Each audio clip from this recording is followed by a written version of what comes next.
RSS कह रही है सेकुलर शब्द को संविधान से हटाइए।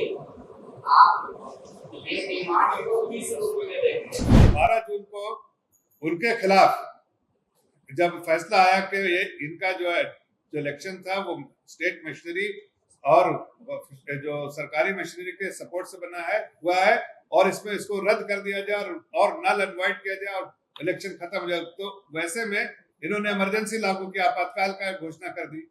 ये तो अपने फायदे के लिए किया और संशोधन भी अपने फायदे के लिए किया। समाज में क्या फायदा हुआ? हमने जब भी संशोधन किया है तो उसमें समाज का फायदा हुआ है। कानून आया है इसीलिए कि मुस्लिम समाज के उत्थान के लिए, जो मुस्लिम समाज के लोग, जो अमीर लोग जो दान करते हैं ऊपर वाले के अल्लाह के नाम पे करते हैं, जो उनका डेफिनेशन है वक्फ का डेफिनेशन है कि भगवान के नाम पे, अल्लाह के नाम पे ये उसके वास्ते करते हैं और इसका सीधा फायदा जो है उस समाज के गरीब लोगों को होना चाहिए।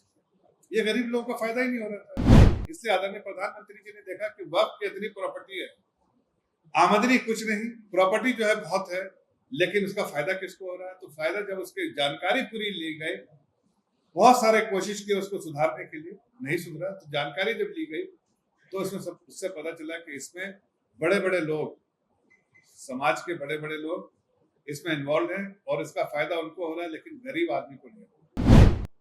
आदरणीय प्रधानमंत्री जी ने एक बार नहीं अनेक बार कहा है कि हम गरीब मुसलमानों को और गरीब जनता को, चाहे कोई धर्म का हो, उसका उत्थान करना चाहते हैं, उसको मजबूती से पकड़ते हैं, उसको उठाना चाहते हैं। लेकिन कांग्रेस और उसके स्लीपर सेल जो है ना, देश में कभी भी मुस्लिम समाज को कहीं ना कहीं गुमराह करते हैं और उनका उत्थान नहीं होने देना चाहिए। आप सभी को मालूम होगा कि वह अमेंडमेंट बिल जो आया था वो कानून में बदल गया, पूरे देश में वो एक कानून बन गया है। लेकिन फिर भी जब हमने देखा कि कुछ इंडिया अलायंस के और खास के कांग्रेस के लोग जब झारखंड में आते हैं तो लोगों को गुमराह करते हैं, बरगलाते हैं और वक्फ कानून के बारे में कहते हैं कि वो इम्प्लीमेंट नहीं होने देंगे। तो मुझे लगता है कि मैं इस बारे में थोड़ी आपको जानकारी दे दूं कि वक्फ जो है, वक्फ अमेंडमेंट बिल जो है अब तो कानून में तब्दील हो गया और उसकी इम्प्लीमेंटेशन भी शुरू हो गई। जो लोग ऐसा कहते हैं और लोगों को गुमराह करते हैं और आकर खास के जो अपोजिशन में बैठे हैं लोग, वो जो इस तरह की बातें करके जाते हैं वो सरासर गलत है और हकीकत से परे है। मैं समझता हूं कि उनके कांग्रेस पार्टी के एमपी ने इस बात का गुहार किया यहाँ पर कि हम नहीं होने देंगे। वो अच्छा मुशायरा उशारा कर लेते हैं, मुशायरा में तो शब्दों का खेल होता है, लेकिन उनको ये बात जाननी चाहिए कि ये मुशायरा नहीं, शब्दों का खेल नहीं, बल्कि ये कानून है और कानून वही पारित किया गया है जहां वो जिसके सदस्य भी वो है और उस कानून को पास में शायद उसका अपोजिशन हुआ होगा, लेकिन वोटिंग के बाद उन्हें भी मालूम है कि ये कानून बन गया है और कानून के बाद अब इसके जो है प्रेसिडेंट ने भी इस पे अपनी सहमति जता दी है और अब ये कानून को जो है इम्प्लीमेंटेशन का दौर चल रहा है। सुप्रीम कोर्ट में भी लोग गए थे, सुप्रीम कोर्ट ने कोई स्टे नहीं दिया। कुछ चीजों के लिए सुप्रीम कोर्ट ने जब तक के फाइनल वर्डिक्ट ना है उस वक्त तक के लिए एक दो चीजें रोक के रखी है, बाकी सारी चीजें के लिए सुप्रीम कोर्ट को कोई आपत्ति नहीं है। उसने सुप्रीम कोर्ट में कोई वैसे भी आपत्ति नहीं, स्टे ऑर्डर नहीं दिया, लेकिन एक दो चीज के बारे में सुप्रीम कोर्ट चर्चा करना चाहती है।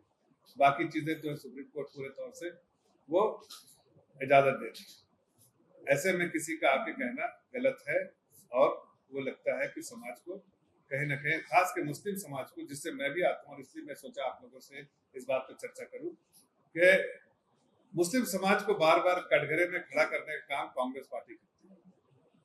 कांग्रेस पार्टी ने कभी मुस्लिम समाज का उत्थान किया नहीं है, लेकिन हाँ उनको वोट बैंक की तरह, अपनी जागीर की तरह इस्तेमाल किया। लेकिन वक्त बदल रहा है, समय बदल रहा है और समय बदलते हुए मुस्लिम समाज को भी इस बात का एहसास होने लगा है कि हम सिर्फ एक वोट बैंक की तरह रह गए, हमारा उत्थान किसी ने किया नहीं। अगर उत्थान होता इतने साल में तो आज हम सिर्फ पंक्चर ही बनाते क्यों रहते? ये कम्युनिटी में बात होती है कि हमारा क्यों नहीं उत्थान हुआ, और ये मुस्लिम समाज से ही है। उन्होंने कभी भी कांग्रेस पार्टी में और मुस्लिम समाज से आते हैं और वो मुस्लिम समाज के उत्थान के लिए कभी बात नहीं करते, लेकिन हाँ, मुस्लिम समाज को वोट बैंक में कैसे रखा जाए, उसको कैसे डरा के माहौल में रखा जाए, डरते समय सहमते जो है माहौल में रहेगा आदमी तो शायद वोट बैंक की तरह रहेगा। ये उनका जो सालों का जो तरीका था वो बार बार इस्तेमाल करते हैं, लेकिन अब मुस्लिम समाज भी समझ गया है कि ऐसे पैतरे और ऐसे स्टंट जो है बैकफायर करेंगे और इसका कोई फायदा नहीं।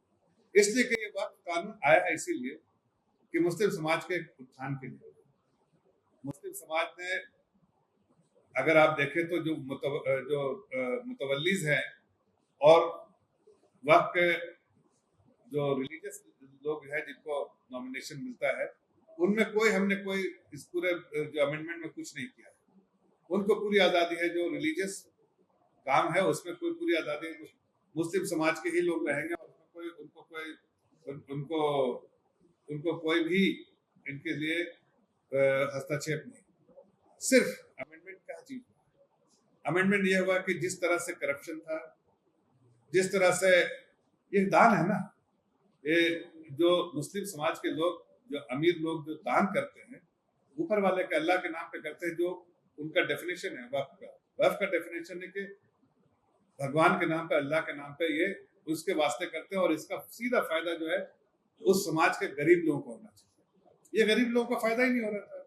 इसलिए आदरणीय प्रधानमंत्री जी ने देखा कि वक्फ की इतनी प्रॉपर्टी है, आमदनी कुछ नहीं, प्रॉपर्टी जो है बहुत है, लेकिन उसका फायदा किसको हो रहा है? तो फायदा जब उसकी जानकारी पूरी ली गई, बहुत सारे कोशिश की उसको सुधारने के लिए, नहीं सुधरा, तो जानकारी जब ली गई तो उससे पता चला कि इसमें बड़े बड़े लोग, समाज के बड़े बड़े लोग इसमें इन्वॉल्व हैं और इसका फायदा उनको हो रहा है, लेकिन गरीब आदमी को नहीं हो रहा। आदरणीय प्रधानमंत्री जी ने एक बार नहीं अनेक बार कहा है कि हम गरीब मुसलमानों को और गरीब जनता को, चाहे कोई धर्म का हो, उसका उत्थान करना चाहते हैं, उसको मजबूती से पकड़ते हैं, उसको उठाना चाहते हैं। लेकिन कांग्रेस और उसके स्लीपर सेल जो है ना, देश में कभी भी मुस्लिम समाज को कहीं ना कहीं गुमराह करते हैं और उनका उत्थान नहीं होने देना चाहते।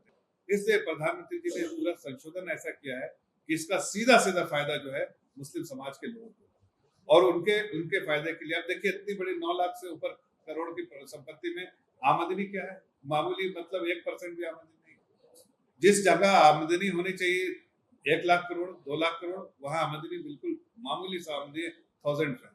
तो इसलिए जरूरी है कि इसमें संशोधन करना चाहिए था। अब संशोधन के बाद जो है, देखिए किस तरह से लोग गुमराह कर रहे हैं। एक है वक्फ के काम को देखने के लिए, उसमें मुतवल्ली रहेंगे, उसमें और मौकिफ रहेंगे, लेकिन उसमें कोई हस्तक्षेप, सारे मुस्लिम समाज से लोग।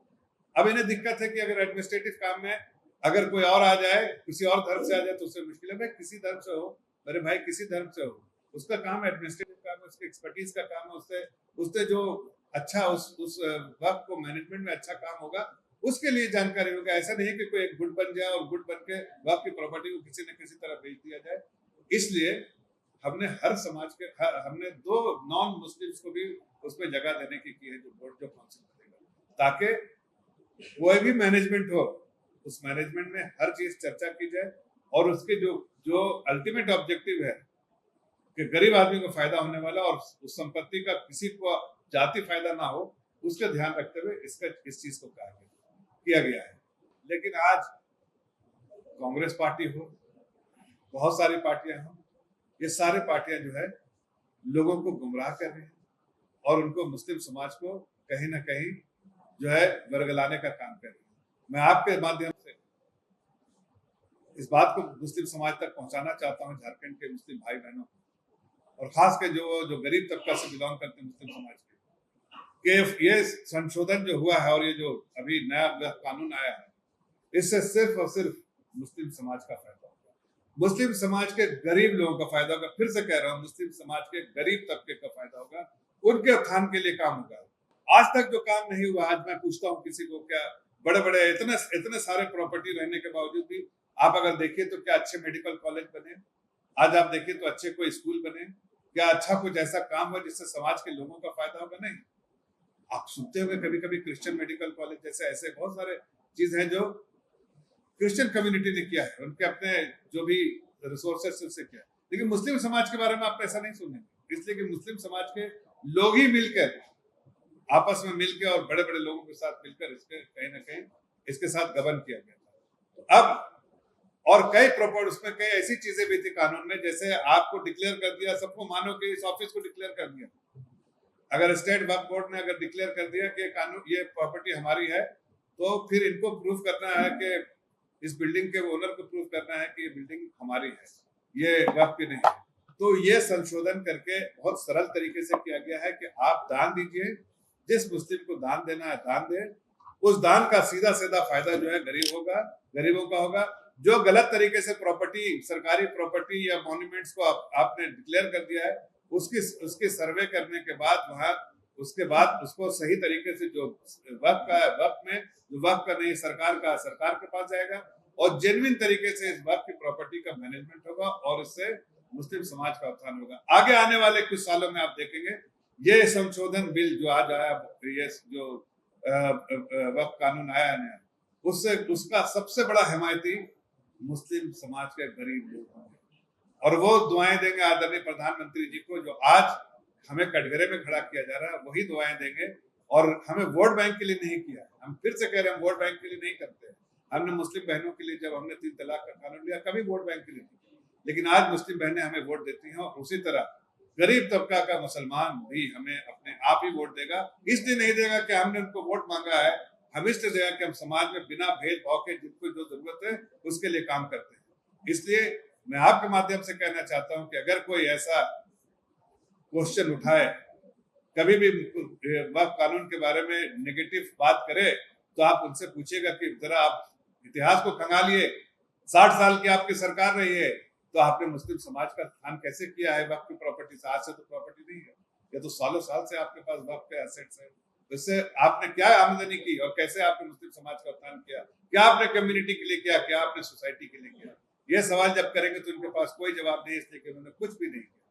तो बस चूंकि मैं पिछले दिनों में पढ़ रहा था कि यहाँ पर कुछ अपोजिशन में जो बैठे हैं दिल्ली में, यहाँ पर आके लोगों को बरगलाने का काम कर रहे थे, इसलिए मैंने सोचा एक मौका अच्छा है कि आपके साथ रूबरू होकर इस चीज की जानकारी दें और आपके माध्यम से प्रदेश की मुस्लिम जनता को, खासकर मुस्लिम जनता और खासकर गरीब तबका जो है मुस्लिम को, उनको ये पैगाम आपके माध्यम से पहुंचाओ कि आपके ही उत्थान के लिए किया गया है।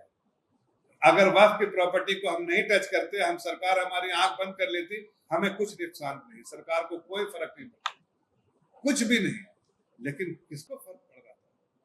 आदरणीय प्रधानमंत्री जी ने देखा ये फर्क तो गरीब मुसलमान को पड़ रहा है, जिसका हक कोई और मार रहा है, गबन हो रहा है। एक लाख करोड़ की प्रॉपर्टी जो है एकदम कम से कम देर में लीज पे दे दिया गया है।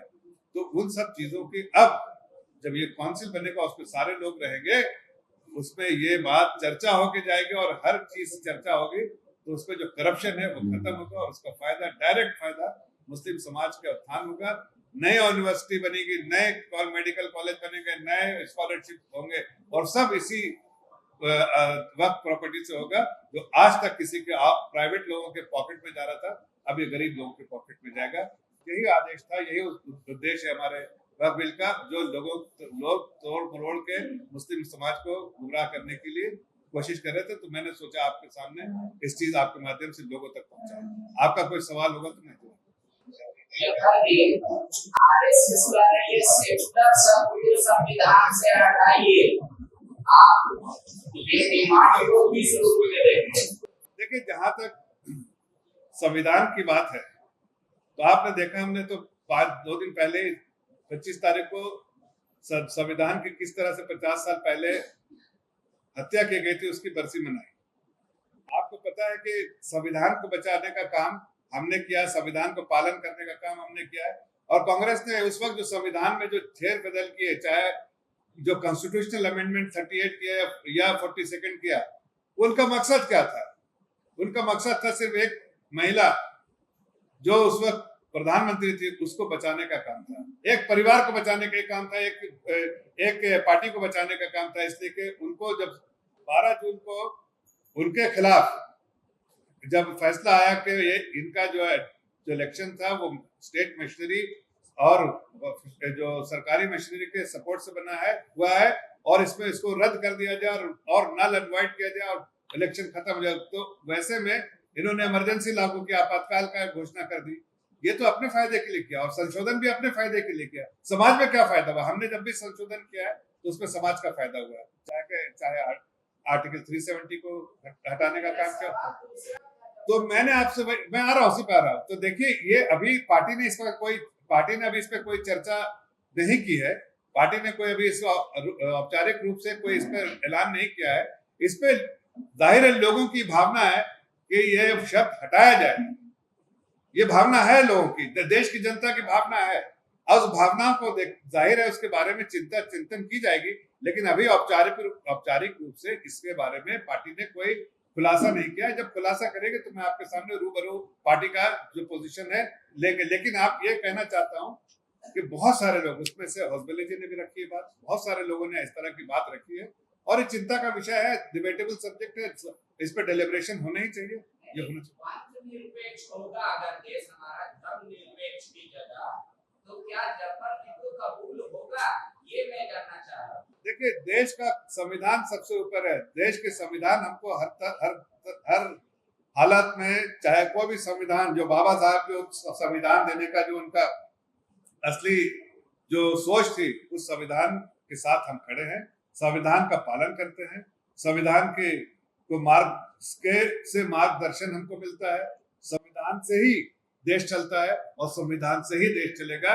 ये कोई जो धर्म, वो प्राइवेट अफेयर्स है और संविधान जो है देश को चलाने का अफेयर। तो मुझे लगता है कि किसी को भी इस तरह के कोई कहीं ना कहीं कुछ भी इस पे कोई मतलब कंफ्यूजन नहीं होना चाहिए। संविधान से देश चलेगा और हर के लिए संविधान देश का सबको मानना है।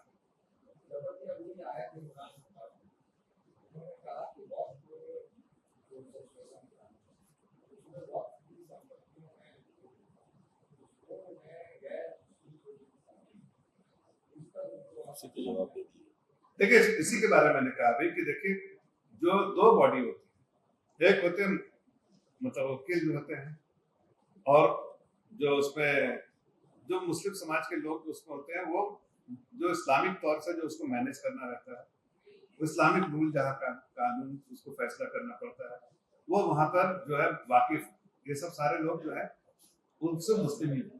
गोल, जहां 27 वर्षों के सफर में 17,000 से भी अधिक छात्रों ने डॉक्टर एवं इंजीनियर बनकर भरे सफलता की ऊंची उड़ान, जहां साधारण छात्र भी झारखंड टॉपर्स बनकर बना रहे इतिहास। दूरदर्शी शिक्षाविद श्री विपिन सिंह के मार्गदर्शन में मेडिकल एवं इंजीनियरिंग के लाखों छात्रों के लिए आशा की किरण के रूप में गोल, नेशंस लीडिंग इंस्टीट्यूट। बायोम सिर्फ मेडिकल प्रिपरेशन का संस्थान। बायोम से लगातार दूसरी बार नीट यूजी में 700 मार्क्स पार। 10th पास स्टूडेंट्स के लिए फाउंडेशन कोर्स, 11th पास स्टूडेंट्स के लिए फ्रेशर कोर्स और 12th पास स्टूडेंट्स के लिए टारगेट कोर्स 17 अप्रैल से शुरू हो रहे हैं। कॉल 7360066190 और visit Biome, circular road near women's college and Hinoo, Ranchi. thefollowup.in. Like, share and subscribe. www.thefollowup.in